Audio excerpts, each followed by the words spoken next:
नमस्कार मित्रों। नमस्कार।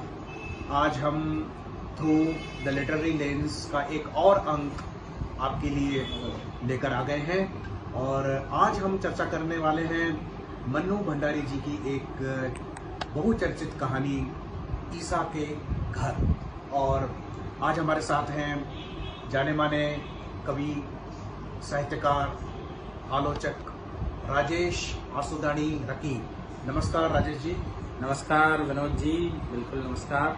और आज की ये कहानी आपने जो कही है ईसा के घर, मन्नू भंडारी जी की बड़ी प्रतिष्ठित कहानी है, बड़ी चर्चित, बड़ी सुनी जाती है ये कहानी। बिल्कुल, मैं चाहूँगा कि हमारे दर्शकों को आप इस कहानी के बारे में संक्षेप में बताएं और फिर हम लोग इसके अलग अलग पहलुओं पर चर्चा करना चाहेंगे। जी, मन्नू भंडारी जी ने अपनी बहुत सहज और स्वाभाविक शैली में ये कहानी लिखी है। छोटी सी कहानी है। इसमें एक शिक्षिका है शुक्ला, जो एक मिशनरी विद्यालय में शिक्षा प्रदान करने जाती हैं। वो चर्च के अहाते में बना हुआ विद्यालय है जहाँ नन्स भी पढ़ाती हैं। तो एक दिन अचानक घटना ये हुई कि जूही नाम की एक नन अपने क्लास में एक छात्रा को चूम लेती है और बवाल खड़ा हो जाता है। उसे फादर के पास भेजा जाता है उसको सुधारने के लिए। अब ये जो शुक्ला शिक्षिका है सोचती है कि ऐसा फादर क्या करेंगे इसके साथ कि सुधर जाएगी, और सुधर जाएगी मतलब क्या होगा। तो वो देखती है कि और दो वहाँ नन्स होती हैं, मैरी और उसकी एक सहेली। तो दोनों पहले बड़ी चंचल रही होती हैं एक जमाने में, लेकिन अब वो बिल्कुल यंत्रवत और मूढ़ सी बनी अपना कार्य करती रहती हैं बिल्कुल निष्ठा से। तो जूही भी ऐसे ही ठीक होके फादर के यहाँ से आ जाती है। अब इसकी हिम्मत नहीं पड़ती कि जूही से पूछे कि आखिर हुआ क्या, फादर ने किया क्या।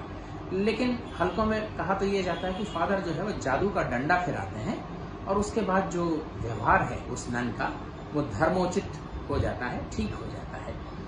तो कुछ दिनों बाद वो चर्च में भी हिंदी सिखाने नन्स को जाती है। तो चर्च को अंदर से देखने का मौका मिलता है।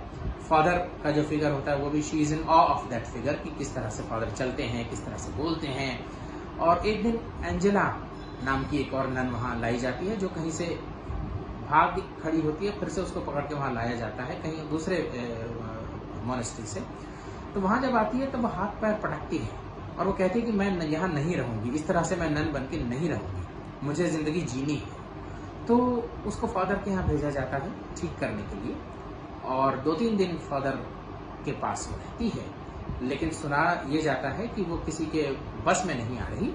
और आखिर एक दिन वो वहाँ से निकल के मिलती है इनके साथ, शिक्षिकाओं के साथ, और कहती है कि मैं तो यहाँ नहीं रहूंगी और मैं यहाँ से चली जाऊंगी। और दीवार फांद के वो चली भी जाती है। तो फादर को आत्मग्लानि आ जाती है और इस तरह से ये कहानी ईसा के घर, छोटी सी कहानी होने के बावजूद बहुत कुछ बातें कह जाती है। बिल्कुल राजेश जी, यदि हम कहानी को सतही स्तर पर देखें, यानी सरफेसिकल लेवल पर समझने की कोशिश करें, तो हमें ऐसा लगता है कि जो शिक्षिका स्वच्छंद है, चंचल है, उसे फादर के पास भेजा जाता है और फादर उसे धार्मिक शिक्षा देते हैं, उसे आध्यात्मिक बना देते हैं और इसलिए वो संसार से विमुक्त हो जाती है।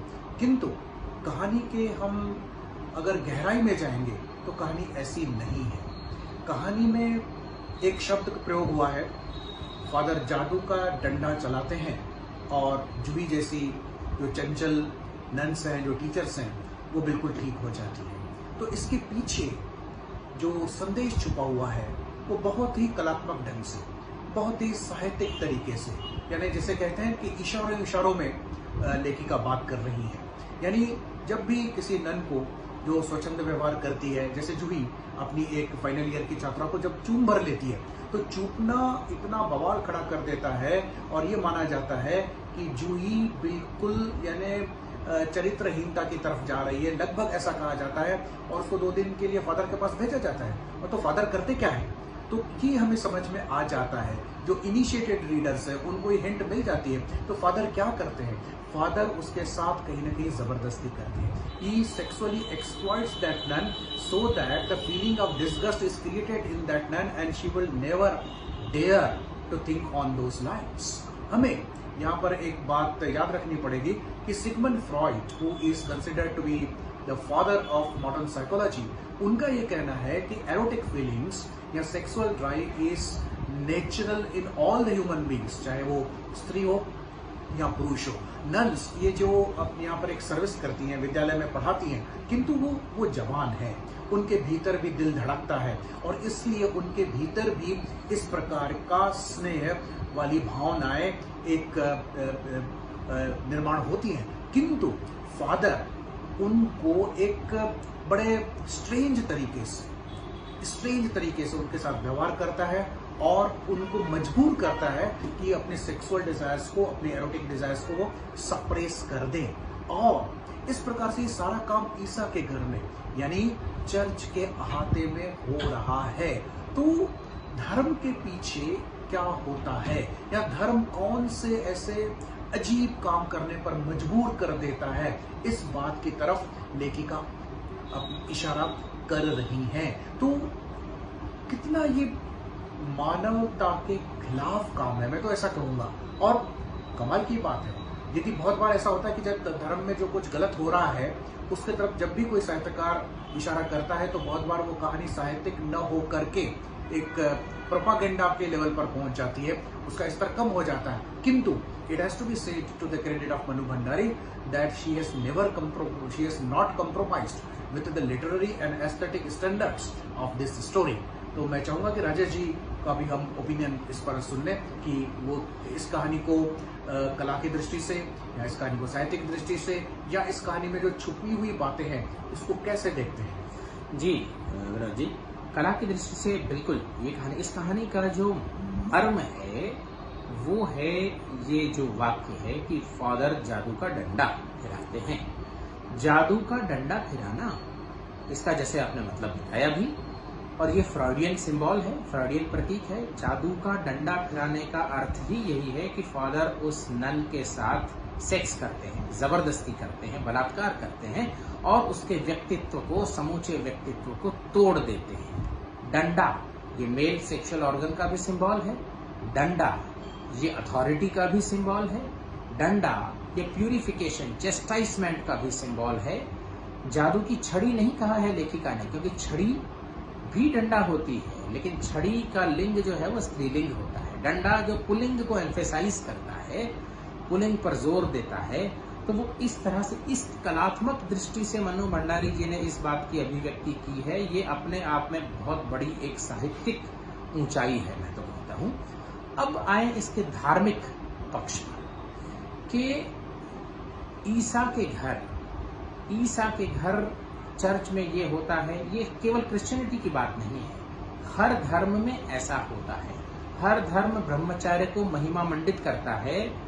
इसी तरह क्रिश्चियनिटी भी सेलिबेसी को बड़ी अहमियत देती है और नन्स से तो ये तवक्को की जाती है, ये नन्स का तो ये नियम है कि वो सेक्स के बारे में सोच भी नहीं सकती। तो जैसे ही, मैं तो कहूँगा, फादर को मौका मिलता है, किसी भी नन का व्यवहार लीक से अगर हटके है, जरा सा भी हटके है, तो उस पर वो जादू का डंडा फिराने से नहीं चूकते।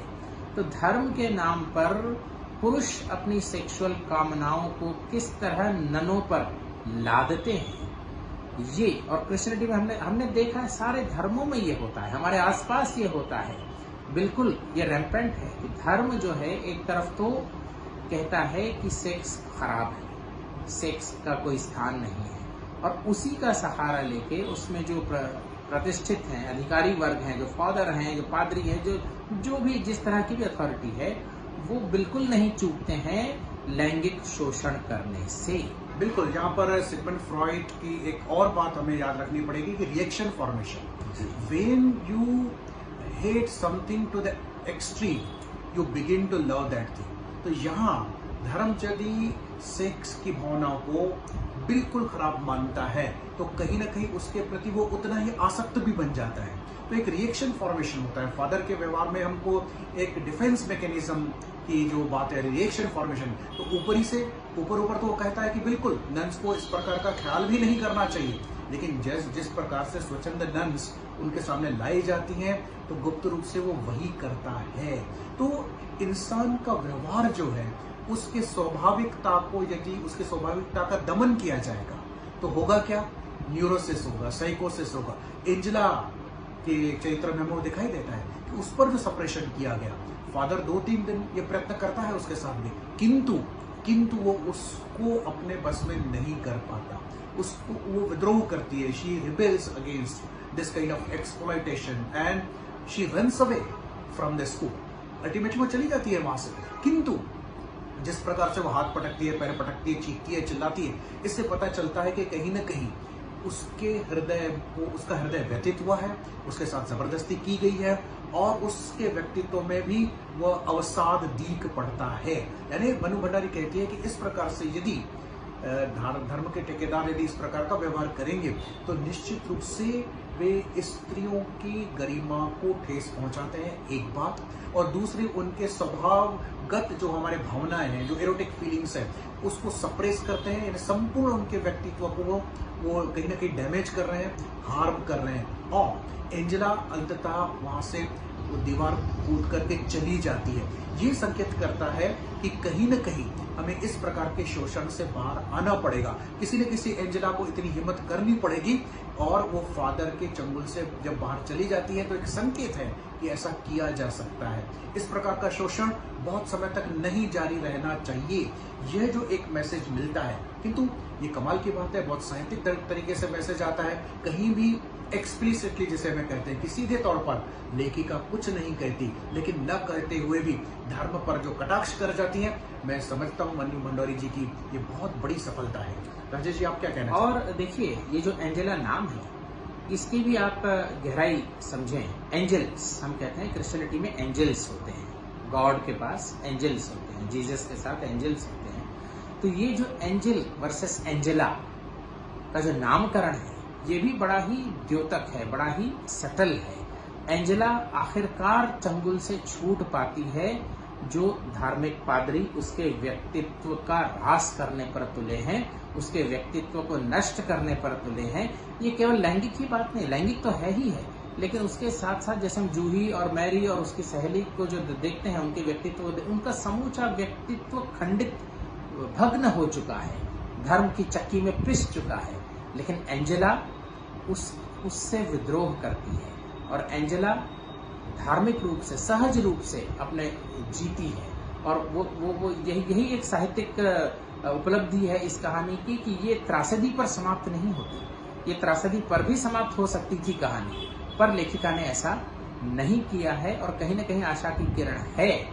और दूसरी बात ये भी होती है कि कई बार जब हम धर्म पर कोई आक्षेप उठाते हैं तो कहीं ना कहीं ये उसमें पुट होता है कि ये धर्म का अपभ्रंश है, ये धर्म को मिस इंटरप्रेट करने वाले लोग कह रहे हैं। लेकिन यहाँ लेखिका ने ऐसी कोई बात नहीं की। ईसा के घर शीर्षक से ही स्पष्ट हो जाता है कि ये धर्म का इंट्रिंसिक फीचर है, क्रिश्चियनिटी का इंट्रिंसिक फीचर है, बाकी धर्मों का भी इंट्रिंसिक फीचर है कि आपको सेक्स से परहेज करनी है और इस तरह आपका पूरा व्यक्तित्व ही नष्ट होना है। और उसका फिर फायदा उठाते हुए जादू का डंडा चलाने वाले पादरी सेक्स से ही सेक्स को आपको विमुख करते हैं, सेक्स करके ही सेक्स से जो है विमुख करने का जो कार्य करते हैं। तो ये धर्म का कहीं भी अपभ्रंश या कहीं भी गलत अर्थ लगाया जा रहा है, ऐसा लेखिका ने कहीं नहीं कहा। यह धर्म का एक अभिन्न भाग है और इसीलिए ये सारा अन्याय जो है वो हो रहा है। पर एंजेला ने उस अन्याय को कहीं न कहीं नकारा है। और मैं एक और आपको एक छोटा सा किस्सा सुनाऊंगा। मैं वेटिकन सिटी गया था आज से 2 साल पहले, छोटा बेटा भी मेरे साथ था, तब 7 साल का था। और वहाँ आपको पता होगा जो वेटिकन स्क्वायर है वो बड़ा चोरियों के लिए प्रसिद्ध है, वहाँ चोरियाँ बहुत होती हैं। तो हम जैसे ही बस से उतरे तो वहाँ एक चोरी हुई, हमारे ग्रुप में ही किसी का कुछ छीन लिया गया और बड़ा हड़कंप मच गया।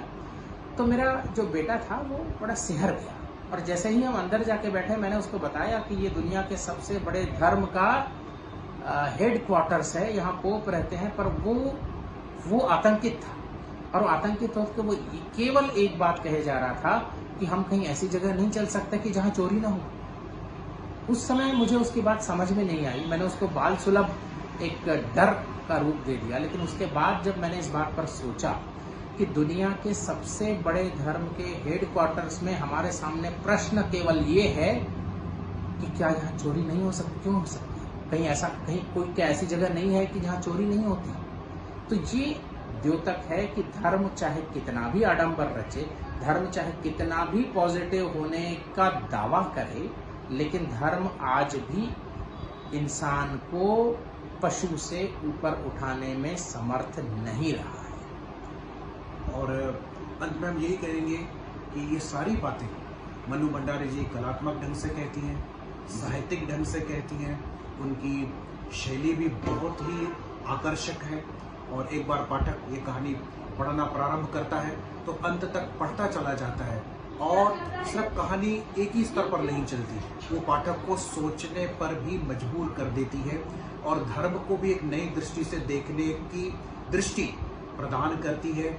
एक विश्लेषण पाठक के मन में आ जाता है और धर्म के नाम पर भीतर क्या होता है उसको पाठक इस कहानी पढ़ने के बाद शायद अधिक ठीक से पहचान पाए। और कहानी में एक बात और भी है, एंजेला जब चली जाती है उसके बावजूद भी एंजेला एक विद्रोह करती है। शायद वो जीवन में एक अपना नया रास्ता बनाएगी, किंतु उसके बाद फिर से चर्च के जो अधिकारी वर्ग है, जो अथॉरिटीज है, वे चर्च और विद्यालय की दीवारें कुछ और ऊंची कर देते हैं। अच्छा, फादर को जो आत्मग्लानि होती है विनोद जी, उसके विषय में आप क्या सोचते हैं? मुझे लगता है कि फादर को जो आत्मग्लानि होती है, मुझे नहीं लगता कि उसके मन में कोई भी पश्चाताप है। ये भी एक आयरनी है कि फादर पापियों को कहते हैं कि आप पश्चाताप करें, आपको मुक्ति मिल जाएगी, किंतु फादर अपने व्यवहार पर बिल्कुल भी पछताते नहीं है। उसको आत्मग्लानि इसलिए होती है कि उसके पुरुषत्व को कहीं न कहीं ठेस पहुंची है, किंतु ये ओपनली कह भी नहीं सकता कि अब मेरे पुरुषत्व को ठेस पहुंची है, मेरे ईगो को ठेस पहुंची है, ये कह भी नहीं सकता।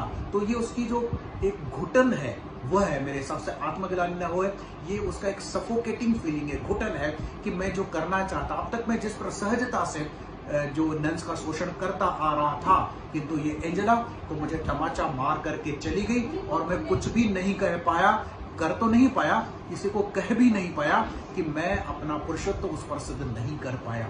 तो एक ऐसी एक एंजेला का व्यवहार पादरी के चेहरे पर एक ऐसा थप्पड़ जड़ जाती है कि जो कह भी नहीं पाता, यानी वो निगल भी नहीं पा रहा और उगल भी नहीं पा रहा। तो ये भी मनु भंडारी जी ने बड़ी कलात्मक ढंग से कहा। तो ये आत्मग्लानि क्या जादू का डंडा न फिरा पाने की वजह से आई?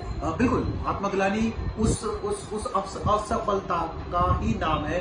कोई जादू का डंडा ने अब काम नहीं किया, नहीं कर पाया, कोई उसके चुंगल से, जादू के डंडे के चुंगल से छूट करके चला गया उसके नजरों के सामने, और वो पादरी इतना बड़ा कुछ नहीं कर पाया।